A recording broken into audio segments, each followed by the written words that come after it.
4 years ago, on a Tuesday evening in Manhattan, everything changed. The kind of change that splits your life into before and after. Rebecca sat across from Daniel at their favorite Italian restaurant, the one with the red checkered tablecloths and candles that flickered in old wine bottles. They'd been coming here since their third date, back when Daniel was just another ambitious guy trying to make it in the tech world, and she was the girl who believed in him more than he believed in himself. Tonight, the pasta tasted different. Or maybe it was just her nerves. "I have something to tell you," Rebecca said, watching Daniel twirl his fork through his linguine. He looked up, those dark eyes that had first caught her attention at a networking event 2 years ago. She remembered that night clearly. He'd been standing alone by the bar, looking uncomfortable in a suit that was slightly too big for him. She'd walked over, made a joke about the terrible appetizers, and somehow they'd talked until the venue staff started stacking chairs. Daniel smiled at her now, reaching across the table for her hand. "What is it? Finally decided on the wedding flowers?" Rebecca took a breath. They'd been engaged for 8 months. The wedding was supposed to be in spring, just 6 months away. She'd already picked out a dress, a simple one from a boutique in Brooklyn. "Nothing fancy. That wasn't them. I'm pregnant." She watched his face. First came the surprise, eyes widening slightly. Then something that looked like happiness, maybe. His mouth opened, closed. He squeezed her hand. Wow, that's big news." "I know we weren't planning this," Rebecca continued, words tumbling out faster now. "I know the timing isn't perfect with the acquisition talks and everything, but Daniel, I'm happy. Scared, but happy. We can do this together." Daniel stood up, came around the table, and pulled her into a hug. She felt his heart beating fast against her cheek. "Of course we can," he said. But something in his voice felt hollow, like an echo in an empty room. They finished dinner, making plans. Where they'd put the nursery in their small apartment. How they'd need a bigger place eventually. Baby names they both liked? Daniel smiled and nodded, but Rebecca noticed he barely ate after that. She told herself it was just shock. This was big news. He needed time to process. The next morning, Daniel left for work before she woke up. That wasn't unusual. His tech startup was in the middle of massive acquisition talks. Some big company wanted to buy them out for $50 million. It was everything Daniel had worked toward for the past 5 years, but when he came home that night, something had shifted. "Long day?" Rebecca asked from the couch where she'd been reading pregnancy articles on her phone, getting lost in information about first trimester symptoms and prenatal vitamins. "Yeah." Daniel dropped his bag by the door and headed straight for the bedroom without kissing her hello. That was new. Over the next few days, Daniel became a stranger. He left early, came home late. When Rebecca tried to talk about the pregnancy, about seeing a doctor, about telling their families, he'd say he was tired or had emails to answer. He stopped reaching for her hand when they walked down the street. He stopped asking about her day. A week after she'd told him, Rebecca woke up at 2 in the morning to find Daniel's side of the bed empty. She found him in the living room, sitting in the dark, staring at his phone. "Can't sleep?" she asked softly. He jumped like he'd forgotten she existed. "Just thinking about work stuff." "Daniel, talk to me. You've been different since I told you about the baby. If you're scared, I'm scared too. But we need to face this together." He finally looked at her, and what she saw in his eyes made her stomach drop. Not fear, not excitement, just cold calculation, like she was a problem he needed to solve. "I'm fine," he said. "Go back to bed," but Rebecca couldn't sleep. Something was wrong, deeply wrong, and she didn't know how to fix it. The breaking point came on a Thursday afternoon. Daniel's father, Richard, had always been involved in his son's business. He was the primary investor, the one who'd fronted the money to get the startup off the ground. Rebecca had met him a handful of times. He was the kind of man who wore expensive suits and talked about success like it was the only thing that mattered in life. Daniel came home that evening looking like he'd aged 10 years in one day. He poured himself a drink, which was odd because he rarely drank on weeknights. "My father came to the office today," he said, not looking at her. "The acquisition deal has some conditions." Rebecca felt cold despite the warm apartment. "What kind of conditions?" "They want complete commitment. No distractions. The next 5 years need to be all business, all the time. Building the merged company, expanding, going public eventually. And a baby counts as a distraction." It wasn't a question. Daniel's silence was answer enough. Rebecca's hands shook. What did you tell him? That I needed to think. Think? Daniel, we're having a baby. There's nothing to think about. You tell them that family comes first, that you'll make it work, that you don't understand the pressure I'm under. Daniel snapped, and Rebecca flinched. He'd never raised his voice at her before. This is $50 million. This is everything I've worked for. My father put his entire reputation on the line for me. And what about us? What about our baby? Daniel ran his hands through his hair. I just need time to figure things out, but there was no time. Over the next week, Daniel pulled away completely. He stopped coming home some nights, texting that he was staying at the office. When he was home, he avoided Rebecca's eyes. She'd catch him staring at her sometimes with this look of resentment, like she'd trapped him. Rebecca tried everything. She tried giving him space. She tried forcing conversations. She tried being understanding about the business pressure. Nothing worked. It was like watching someone drown and not being able to reach them. Her best friend Nina came over one evening when Daniel was working late again. They'd been friends since college, the kind of friendship that doesn't need explanations. He's pulling away, Rebecca said, crying into her tea. They sat on the floor of the living room because Rebecca couldn't stand sitting on the couch where she and Daniel used to watch movies and make plans. I can feel him leaving even though he's still here. Nina held her hand.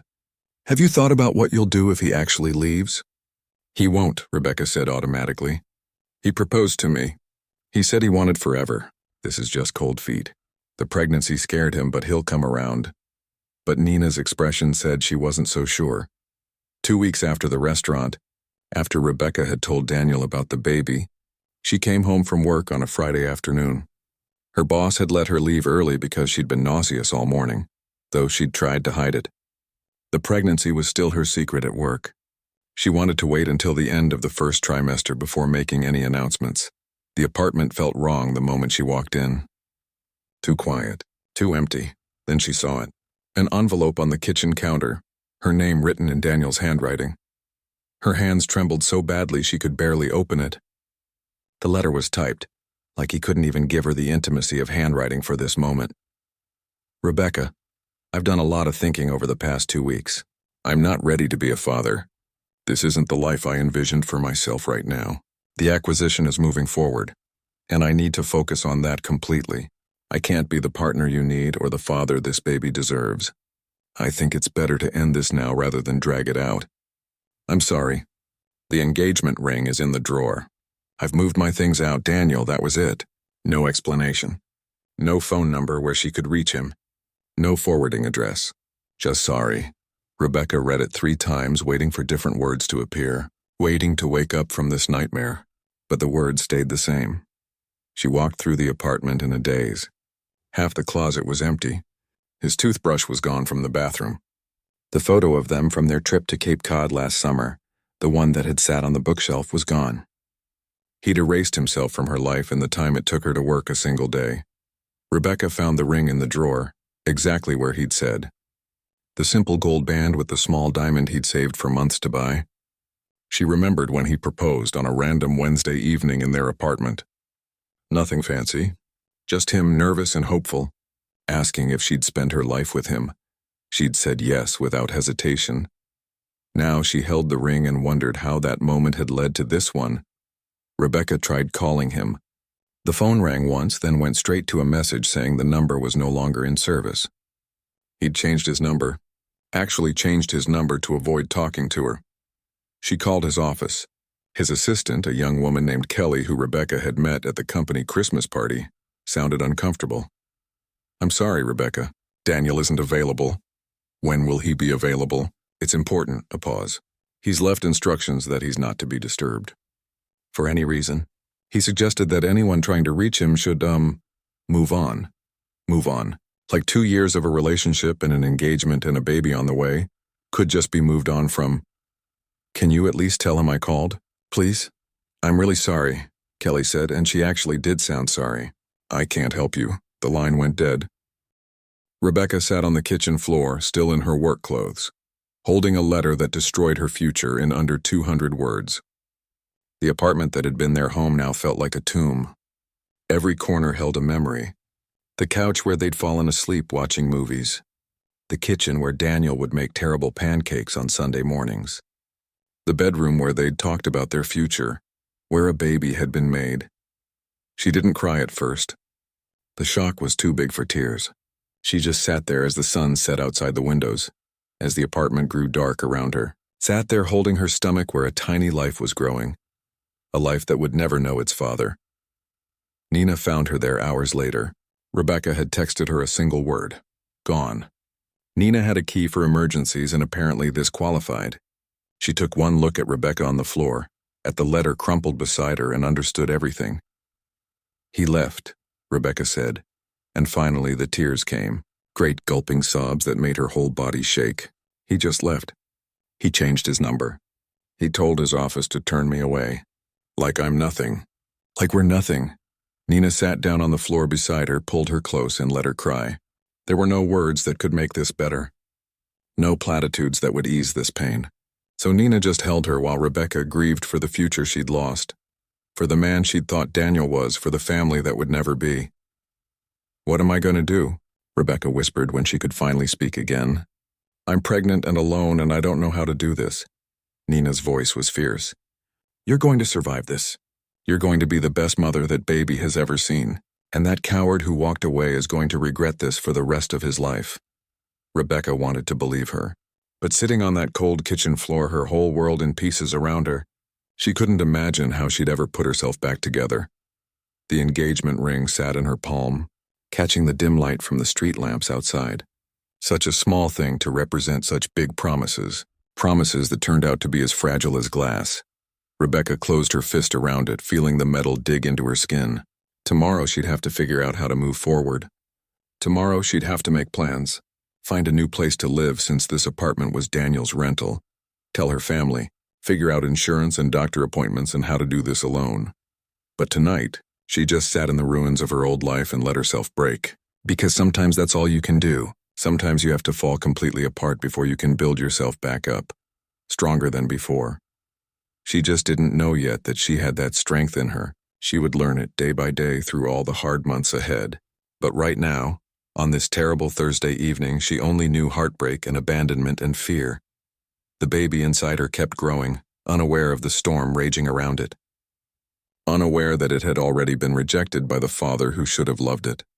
Unaware that its mother was making a silent promise through her tears, that she would love this child enough for two parents, that she would never let it feel unwanted, that she would build a life from these ashes.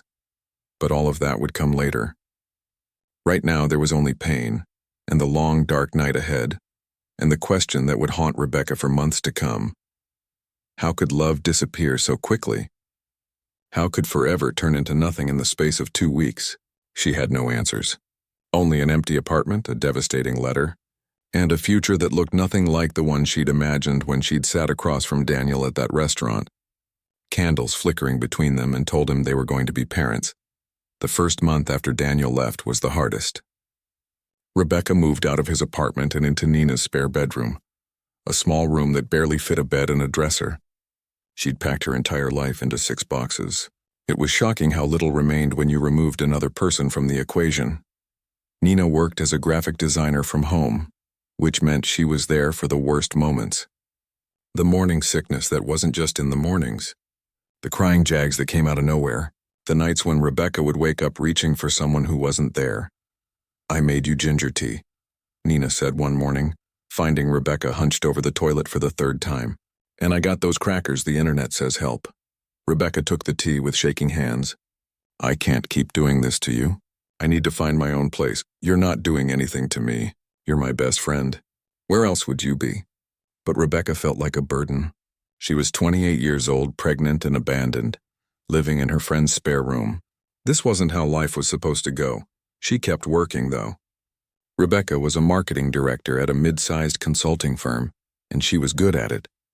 Creating campaigns, understanding what made people connect with brands, telling stories that mattered. Work became her escape, the one place where she still felt like herself. Her boss, Patricia, called her into the office one afternoon. Rebecca's heart sank. She hadn't told anyone at work about the pregnancy yet. She was only 8 weeks along, still in that danger zone where anything could happen. Rebecca, I'll be direct. Patricia said, sitting back in her chair. You've seemed off lately. Your work is still excellent, but you're distracted. Is everything okay? Rebecca had two choices.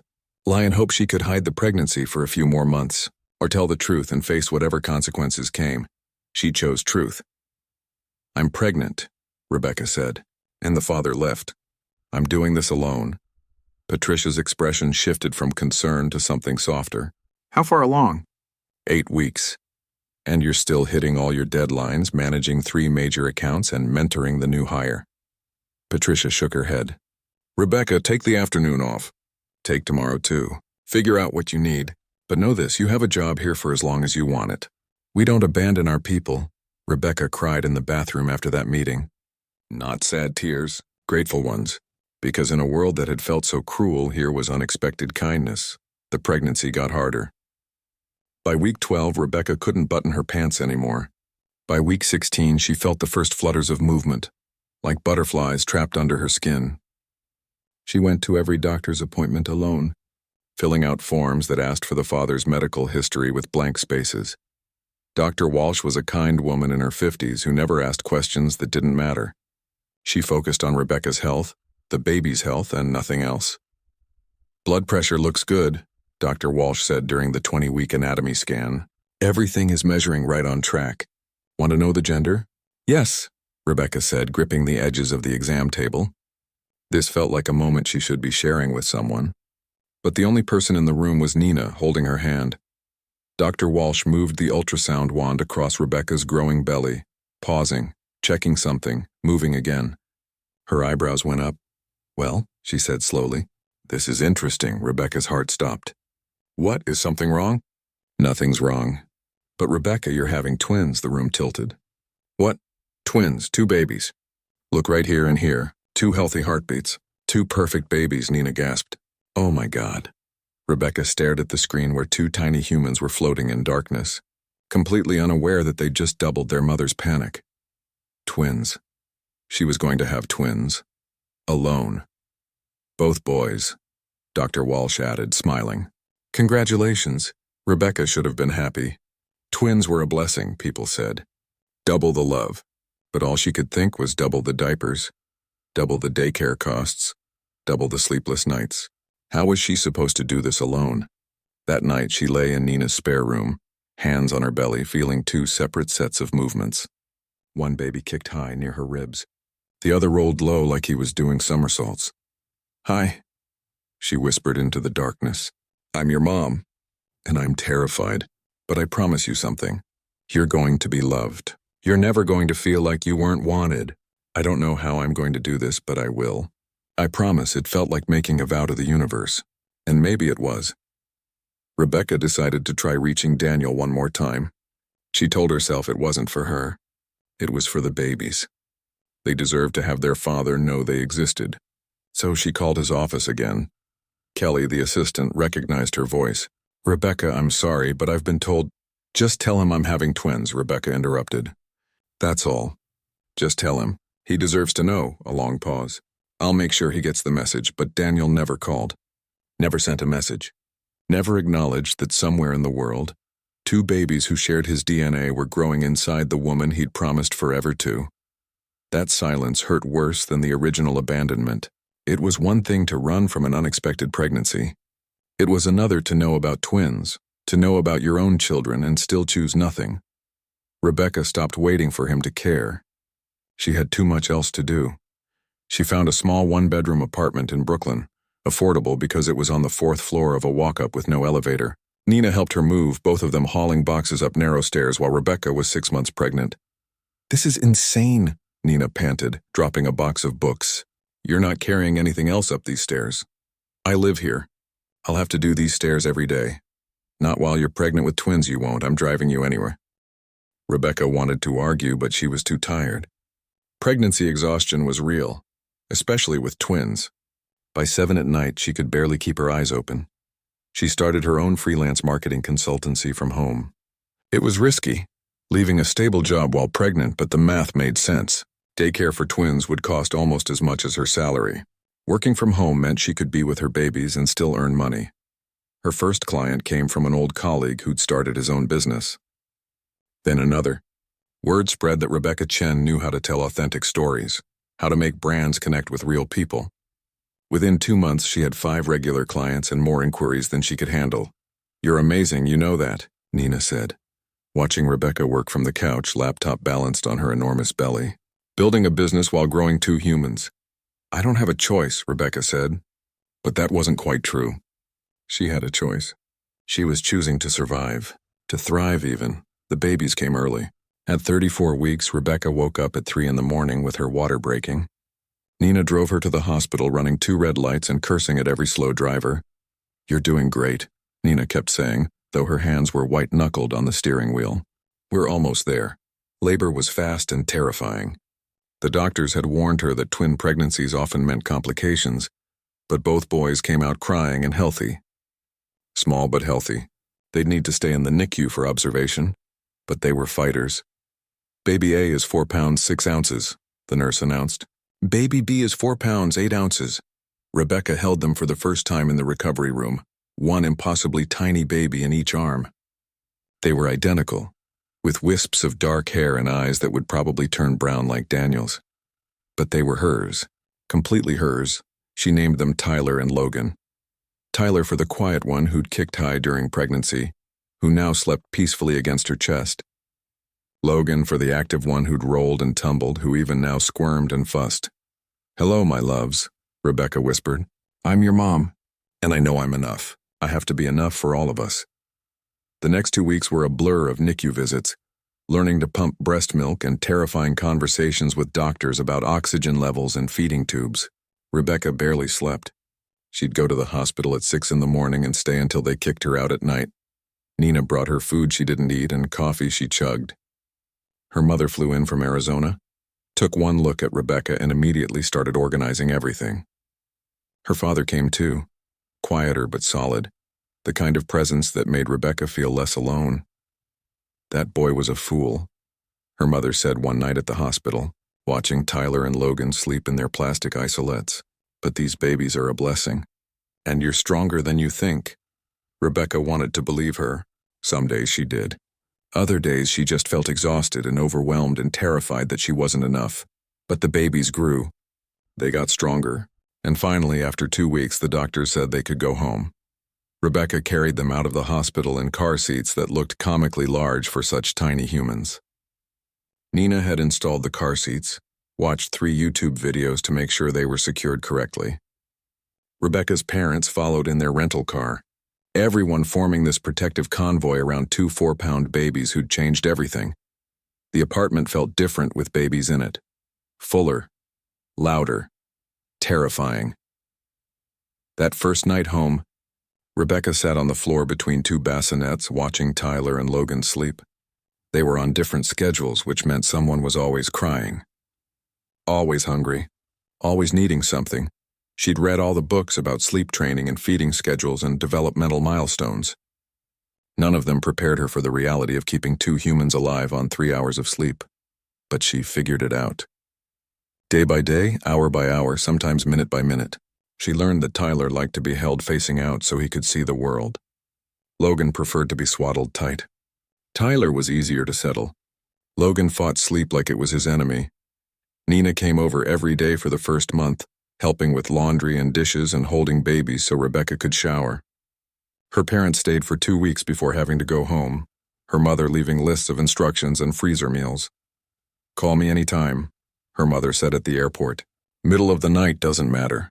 I'm here," and she meant it. Rebecca called her mother at 2 in the morning when both babies were screaming and she didn't know what to do. Called her at noon when she'd been wearing the same shirt for 3 days and couldn't remember the last time she'd brushed her teeth. Her mother talked her through it all, calm and steady. Rebecca's business slowed down during those early months, but it didn't stop. She worked during naps, which were never long enough. Worked late at night after the boys finally fell asleep. Worked one-handed while holding a sleeping baby. Her clients were understanding. Most of them were parents themselves. They knew how it was. "Take your time," one client said when she apologized for a delayed project. "I've been there. Twins? You're a superhero." Rebecca didn't feel like a superhero. She felt tired and covered in spit-up and like she was barely keeping her head above water, but she was doing it. That had to count for something. The boys grew. At their 2-month checkup, both had gained weight and hit their developmental milestones. Dr. Walsh smiled at Rebecca. "You're doing an excellent job. I know this hasn't been easy, but these boys are thriving." Rebecca cried in the parking lot after that appointment. Happy tears this time, because maybe she was enough after all. Tyler started smiling at 3 months, these big gummy grins that made everything worth it. Logan followed a week later, his smile more mischievous, like he was plotting something. They started sleeping longer stretches at night. Not through the night, but 4-hour chunks that felt like luxury. Rebecca developed a routine. Morning feedings, work for a few hours during the morning nap, afternoon walks in the double stroller she'd found on sale, evening bath time, which both boys loved, bedtime stories even though they were too young to understand. She read to them every night. Sometimes children's books, sometimes articles from her phone. Sometimes she just talked, telling them about her day, about their grandparents, about the world waiting for them. She never talked about their father. What was there to say? He existed somewhere, building his empire, chasing his success. But he'd made his choice. He'd chosen a business deal over his own children. That was on him, not on her, not on Tyler and Logan. One day when the boys were about 10 months old, Rebecca was at the grocery store, struggling to push a cart while managing the double stroller. A woman approached her, older, kind-faced. "Twins?" the woman asked. "Yes," Rebecca said, used to the attention. Twins always drew looks and comments. "Are you alone?" Rebecca bristled slightly. "I'm their mother. I meant, where's your husband?" "I'm doing this on my own," Rebecca said, lifting her chin. The woman's face softened. "Good for you, honey. I raised 3 kids alone after my husband died.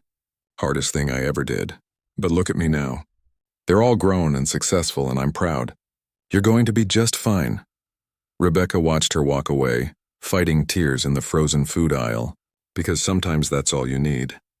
A stranger's validation that you're not failing, that this hard thing you're doing matters.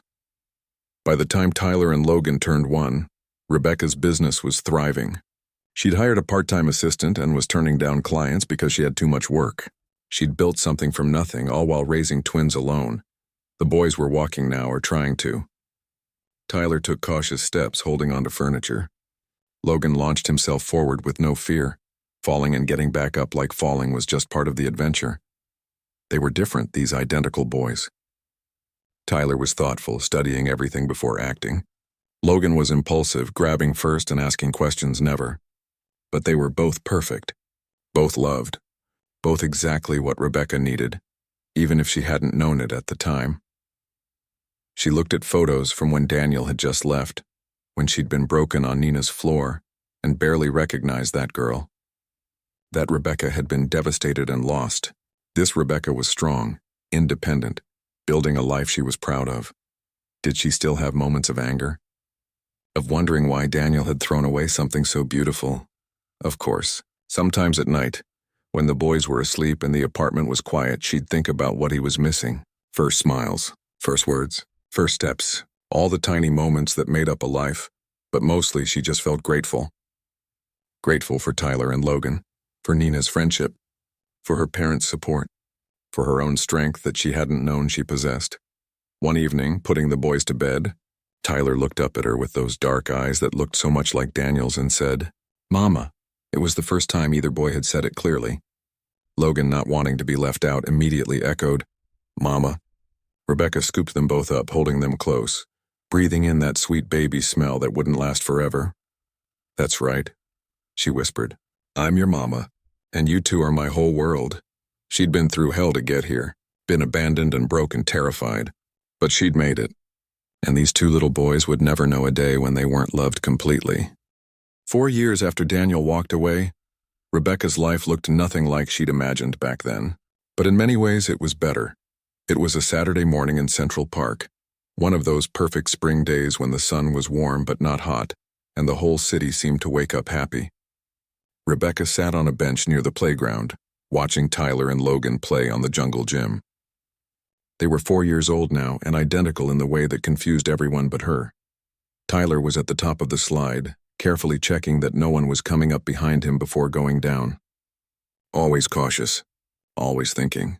Logan was already racing back to climb up again, his sneakers lighting up with each step, always moving. Always fearless. Mommy, watch this, Logan shouted, hanging upside down from the monkey bars. Rebecca's heart jumped to her throat, but she forced herself to stay calm. I see you. Be careful, please. Tyler slid down sedately, stepped aside for another kid, and walked over to Rebecca. Can we get ice cream after? We'll see, Rebecca said, which was mom code for probably yes. Her business had grown beyond what she'd imagined. She had 15 regular clients now, had hired 2 full-time employees, and was turning a real profit. She'd moved into a better apartment, a 2-bedroom where the boys had their own room with bunk beds they were still too young to use but loved anyway. Life was good, not perfect. She still had hard days. Days when the boys fought, or she was exhausted, or she worried about money. Days when she wondered what it would be like to have a partner to share this with. But overall, life was good. Her phone rang. A client calling about Monday's meeting. Rebecca answered, standing up to keep an eye on Logan, who was now climbing to the very top of the structure. Yes, I got your email about the revised timeline, Rebecca said, professional voice activated. I think we can make that work if we adjust the content calendar. Let me pull up my notes when I get home and I'll send you a proposal by tonight. This was her life now, balancing business calls and playground supervision, conference meetings and parent-teacher conferences. It wasn't what she'd planned, but she'd built it herself and she was proud. She hung up and checked on Tyler, who was now playing in the sandbox with another quiet kid. They were building something elaborate, very focused. That was Tyler's way. When he did something, he did it completely. Logan ran over, breathing hard. Mom, I'm thirsty. Rebecca pulled a water bottle from her bag. Logan drank half of it in 3 gulps, then took off again. His energy was endless. Slow down. Rebecca called after him, but he was already gone. She was checking her email when she heard it. That laugh. Logan's distinctive laugh, high and delighted. She looked up and saw him chasing his ball, which had rolled away from the play area. The ball rolled toward a man standing near a tree, tall, dark hair, expensive jacket even though it was warm out. Something about him made Rebecca's chest tighten, though she couldn't say why. Just a feeling. Logan reached the man, looked up at him with those big dark eyes. Mister, that's my ball. The man bent down, picked up the ball, and froze. Rebecca couldn't see his face from where she sat, but she saw his body language change. Saw him stare at Logan like he'd seen a ghost. And suddenly, with terrible clarity, Rebecca knew it was Daniel. 4 years. 4 years of silence, and here he was, crouched in front of their son, holding a plastic ball, looking like his world had just exploded. Rebecca couldn't move. Couldn't breathe. Couldn't think. Her body had gone into some kind of shock, every nerve ending screaming. Daniel's hands were shaking. She could see that even from a distance. He was just staring at Logan, and Logan was getting impatient. Can I have my ball back? Logan asked, that edge of 4-year-old irritation creeping in. Daniel handed it over slowly like he was moving through water. Logan grabbed it and turned to run back, but then Tyler appeared, having noticed his brother had wandered off. Logan, Mom said, stay close, Tyler said, responsible as always. Now Daniel was looking at both of them, both boys identical, standing in front of him. Rebecca saw the moment understanding hit him, saw his face go white. She forced herself to stand, forced herself to move even though every instinct screamed to run. The boys were heading back toward her, and she needed to get to them before Daniel recovered from his shock. Boys, come here, Rebecca called, hearing the shake in her voice. Tyler looked up and saw her face. He was sensitive to her moods, always had been. He grabbed Logan's hand. Come on, but it was too late. Daniel had followed her voice. His eyes met hers across the playground and the world stopped. 4 years of anger. 4 years of pain. 4 years of building a life without him. All of it crashed over Rebecca in a wave that nearly knocked her down. Daniel took a step toward her. Another. He looked older. Tired. There were lines around his eyes that hadn't been there before. But he was still Daniel. Still the man who'd promised her forever and then left her with nothing but a typed letter. Rebecca, he said, and his voice cracked on her name. She grabbed the boys, one hand on each of their shoulders. Tyler pressed against her side. Logan was oblivious, already trying to wiggle away to go play more. Mom, who's that? Tyler asked quietly. Daniel heard it, heard Tyler call her Mom. His eyes went to the boys, really looking at them now, seeing himself in their faces, in their dark eyes and the shape of their jaws. In Logan's fearless energy and Tyler's thoughtful observation. "They're mine," Daniel said, and it wasn't a question. Just a statement of fact, said like he couldn't quite believe it. Rebecca felt rage rising in her throat. "You lost the right to call them yours a long time ago." "Twins," Daniel breathed. "You had twins." "I told you," Rebecca said, voice shaking with anger. "I called your office. I left a message that I was having twins. You never responded." His face crumpled. "I didn't know. Kelly never told me. I swear I didn't know." "It wouldn't have mattered," Rebecca said, and she meant it. "You made your choice when you left that letter and changed your number. You chose your business deal. You chose your father's approval. You chose everything except us." Tyler was looking up at Rebecca, confused and a little scared. Logan had stopped trying to pull away, sensing something was wrong. "I need to talk to you," Daniel said desperately. "Please, Rebecca. I know I don't deserve it, but please." "No." The word came out hard and final. Rebecca bent down, lifted Logan into her arms even though he was getting too big for it. Tyler pressed against her leg. "Stay away from us." "Those are my sons," Daniel said, and there was anguish in his voice. "They're my sons," Rebecca corrected. "You're just the man who abandoned them before they were born. You're nothing to them. They don't even know you exist." That hit him like a physical blow. She saw it in his face. Good. She wanted him to hurt the way she'd hurt. The way she'd hurt alone in that apartment, alone in that hospital, alone through every milestone and sick night and hard moment. "Rebecca, please. Let me explain." "Explain?" Rebecca's voice rose, and other parents were starting to look over. She didn't care. "You left me pregnant and alone. You changed your number. You told your assistant to turn me away. What possible explanation could make that okay?" "I was wrong," Daniel said, and tears were running down his face now. "I was a coward. I was weak. My father, the business pressure, I thought I was doing the right thing." "The right thing," Rebecca repeated, almost laughing, except there was nothing funny about it. "The right thing would have been staying. The right thing would have been being a father. The right thing would have been not throwing away everything we had for a business deal." "Mom, I want to go home," Tyler said quietly, tugging on her sleeve. Rebecca looked down at her son, at both her sons.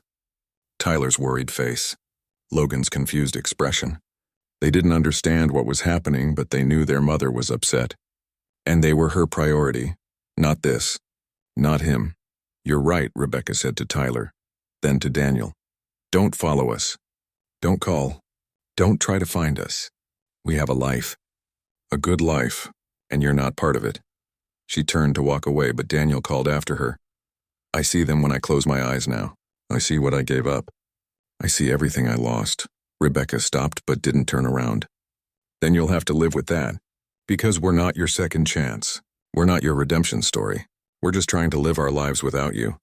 The same way we've been doing for 4 years." She walked away then, carrying Logan. Tyler pressed against her side. She didn't look back, though she felt Daniel's eyes on them the entire way. Her hands were shaking so badly she could barely buckle the boys into their car seats. Tyler was quiet, watching her face. Logan was already moving on, asking about that ice cream she'd maybe promised. "Mom, are you okay?" Tyler asked as she climbed into the driver's seat. "I will be," Rebecca said, and realized it was true. She would be okay. She'd been okay for 4 years without Daniel. She'd built a life, raised these beautiful boys, created a business, found herself. Seeing him didn't change any of that. It was just a shock, a painful reminder of the past. But it was over now, and she could go home and keep living the life she'd built. Except it wasn't over. Over the next week, Rebecca started seeing Daniel everywhere. At first, she thought it was paranoia, but no, he was actually there. At the coffee shop near her apartment, walking past the boys' preschool, standing across the street from her building. He never approached, never called out, just watched. Like he was trying to understand what he'd missed. Like seeing them from a distance could somehow make up for 4 years of absence. It made Rebecca furious and scared, and something else she didn't want to examine too closely. Because part of her, a small traitorous part, remembered loving him. Remembered when Daniel had been the person she trusted most in the world. But that Daniel was gone. that Daniel had died the day he left that letter on the counter. This Daniel, the one following her around the city, was a stranger. Nina came over one evening after Rebecca called her, voice tight with stress. "He's stalking you," Nina said flatly, looking out the window where Daniel stood on the corner, pretending to look at his phone. "He's not doing anything illegal," Rebecca said, "just standing on public streets." "It's creepy. You should call the police." "And say what? My ex-fiancé is standing on the sidewalk?" Nina sighed. "This is messed up, Becca. What does he want?" "I don't know," Rebecca admitted. "And I don't care. I just want him gone." But Daniel wasn't going anywhere. A few days later, he was waiting outside her building when she came home from grocery shopping, both boys in tow. "Please," he said before she could tell him to leave. "I just need 5 minutes. That's all. 5 minutes, and if you still want me gone after that, I'll disappear, I promise." Rebecca looked at him. Really looked. He'd lost weight. There were dark circles under his eyes. His expensive clothes looked slept in. This wasn't the confident CEO who'd walked away. This was someone broken. "Tyler, Logan, go inside with these bags," Rebecca said, handing them the lightest grocery bags. "Wait in the lobby. I'll be right there." "But Mom," Tyler started. "Lobby. Now. I can see you through the glass." The boys went. Tyler looking back worried, Logan distracted by a bag of cookies. Rebecca crossed her arms, staying several feet away from Daniel. 5 minutes talk.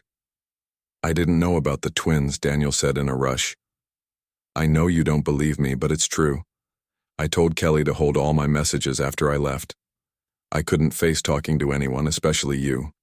She never told me you'd called. I didn't know until I saw them in the park." "That doesn't make it better," Rebecca said coldly. I know it doesn't. But Rebecca, that day in the park, seeing them, seeing you, it destroyed me. I've spent 4 years trying to convince myself I made the right choice. That business was more important. That I wasn't ready to be a father. But I was lying to myself. Great. You had an epiphany. That doesn't concern me. I want to know them, Daniel said desperately.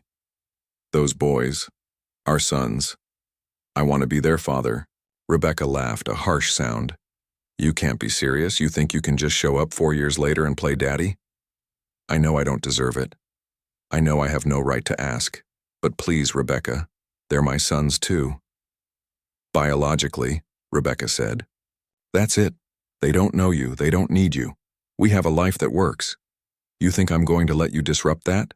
Confuse them? Let them get attached to someone who might disappear again? I won't disappear, Daniel said. I promise. Your promises mean nothing, Rebecca shot back. You promised me forever. You promised we'd build a life together. Where did those promises go? Daniel flinched but didn't back down. I was wrong. I've spent every day of the last 4 years regretting what I did. Please, I'm begging you. Let me try. Let me prove I've changed. Rebecca looked through the glass doors where Tyler and Logan were visible in the lobby, sitting on a bench, swinging their legs. They were happy, secure. They didn't wonder where. Their father was because she'd made sure they had everything they needed. My answer is no, Rebecca said finally. You made your choice. Now live with it, and stop following me or I will call the police and file for a restraining order. She walked away, back to her boys, back to the life she'd built without him. But Daniel's voice followed her. I won't give up. Those are my sons. I won't give up. Rebecca didn't respond. She took the boys upstairs, made them dinner, gave them baths, read them stories, did all the normal things. But her hands shook through all of it, because she'd seen something in Daniel's eyes. Determination. Desperation. He wasn't going to just go away. And she had no idea what that meant for the life she'd so carefully constructed. That night, after the boys were asleep, Rebecca sat on the couch and let herself cry. Not for what she'd lost. She'd mourned that years ago. But for the complexity that had just entered her simple, good life. For the questions the boys would eventually ask. For the decisions she'd have to make. Daniel was back. And whether she wanted to deal with it or not. Everything had just gotten a lot more complicated. The letter arrived 3 days after their confrontation outside Rebecca's building. A real letter, handwritten this time, not the cold-typed goodbye he'd left 4 years ago. Rebecca stared at it on her kitchen counter for a full hour before opening it. The boys were at preschool. She had work to do, client emails waiting, a presentation to finish. But all she could do was stare at that envelope with Daniel's handwriting on the front. Finally, she opened it. The letter was 5 pages long. In it, Daniel didn't make excuses. He described the last 4 years of his life, the business deal that went through making him millions, the emptiness that came with success, the relationship he'd tried with someone else that ended because he couldn't stop thinking about Rebecca. The night he'd looked at himself in the mirror and hated what he saw. He wrote about going to therapy finally, about realizing his father had controlled his choices his entire life, and he'd let him, about understanding that walking away from Rebecca wasn't strength, it was cowardice, about regretting every single day since. The last paragraph made Rebecca's hands shake. I know I don't deserve forgiveness. I know I can never undo the damage I caused, but those boys deserve to know their father, and I deserve the chance to prove I'm not the coward who ran away anymore. I'm not asking you to let me back into your life. I'm asking you to consider letting me into theirs. Slowly, however you want to do it. I'll follow any rules you set. I just want a chance. Please. Rebecca read it 3 times. Then she called Nina. He wrote you a letter? Nina said. What does he want? To be in the boys' lives. Silence on the other end. Then, and what do you want?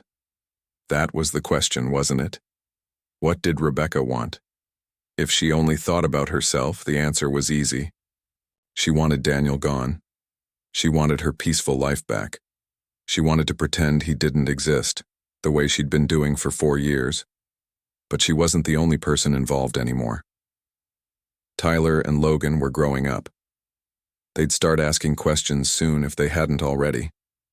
Tyler, especially with his thoughtful nature, had already noticed that other kids had dads at pickup time.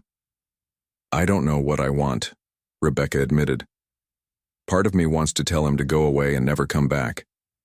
But another part wonders if I'm being selfish. The boys are his children too. He gave up that right when he left, Nina said fiercely. Did he, though? Legally, biologically, he's still their father. And if I keep them from him out of spite, am I any better than he was? Nina sighed. You're too good, Becca. That's always been your problem. But Rebecca didn't feel good. She felt confused and angry and scared. Scared that if she let Daniel in, he'd hurt the boys the way he'd hurt her. Scared that if she didn't, she'd be the one causing damage. She talked to her mother that night after the boys were in bed. What did your father say? Her mother asked. That if Daniel is serious, he needs to prove it over time, not just show up and expect instant access, that he needs to earn it. Your father's a smart man, her mother said. And honey, this isn't about forgiving Daniel or giving him what he wants. This is about what's best for Tyler and Logan, nobody else. That helped somehow, taking herself out of the equation. This wasn't about her pain or Daniel's regret. It was about 2 4-year-old boys who might benefit from knowing their father, if he'd truly changed. Rebecca hired a lawyer, not to fight Daniel, but to establish boundaries. The lawyer drew up an agreement. Daniel could see the boys, but it would be supervised at first. Once a week, 2 hours, at a neutral location. Rebecca would be there. If Daniel missed even one visit, the agreement was void. If he showed up drunk or high or in any way unfit, it was over. He'd also start paying child support, backdated to when the boys were born. The lawyer sent the agreement to Daniel's office. He signed it the same day without changing a single word. The first visit was scheduled for Saturday afternoon at a park different from the one where they'd run into each other. Rebecca's stomach was in knots all morning. The boys had no idea what was happening. She'd told them they were meeting someone, but that was all. She didn't know how to explain this to them. Tyler noticed her nervousness. Mom, are you okay? I'm fine, sweetheart. Just thinking about work. Logan was oblivious, excited about going to a new park. Daniel was already there when they arrived, sitting at a picnic table. He stood up when he saw them, and Rebecca saw his hands were shaking. Good. He should be nervous. Boys, Rebecca said, crouching down to their level. This is Daniel. He's someone who knew me a long time ago. He's going to spend some time with us today. Tyler looked at Daniel with those careful, assessing eyes. Logan waved. Hi. Do you like dinosaurs? Daniel's face crumpled for just a second before he controlled it. I don't know much about them.